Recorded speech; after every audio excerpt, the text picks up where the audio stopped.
শক্তি কিংবা ভয় দেখিয়ে নয়, উদারতা দিয়ে মানুষের মন জয় করতে নেতাকর্মীদের নির্দেশ দিয়েছেন বিএনপির ভারপ্রাপ্ত চেয়ারম্যান তারেক রহমান। লন্ডন থেকে এক ভিডিও বার্তায় তিনি এই কথা জানান।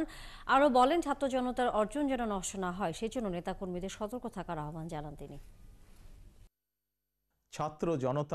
ছাত্র জনতার আকাঙ্ক্ষার বৈষম্যহীন বাংলাদেশ গড়ার কঠিন এক চ্যালেঞ্জের মুখে অন্তর্বর্তীকালীন সরকার।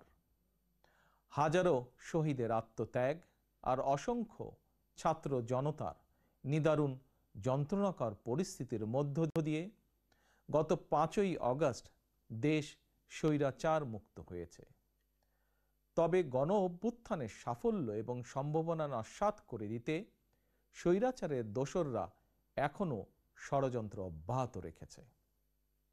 আমি বিশ্বাস করি, বাংলাদেশের পক্ষে শক্তি সতর্ক থাকলে বাংলাদেশকে আর বিপথে নেওয়া যাবে না, আর পথ হারাবে না আমাদের এই প্রিয় বাংলাদেশ। বন্যার করাল গ্রাসে প্রায় 1 কোটি মানুষ কম বেশি ক্ষতিগ্রস্ত হয়েছেন। ইতিমধ্যে কোনো কোনো এলাকায় বন্যার পানি কমতেও শুরু করেছে। ফলে যারা বন্যায় ক্ষতিগ্রস্ত হয়েছেন, এই মুহূর্তে তাদেরকে বন্যা বিধ্বস্ত ঘরে ফেরানো কিংবা তাদের পুনর্বাসন প্রক্রিয়া বন্যাকালীন পরিস্থিতি থেকেও কিছুটা জটিল। সুতরাং আপনাদের কাছে আমার বিনীত অনুরোধ, আপনারা বন্যায় ক্ষতিগ্রস্তদের প্রতি আপনাদের সহযোগিতা দয়া করে অব্যাহত রাখুন।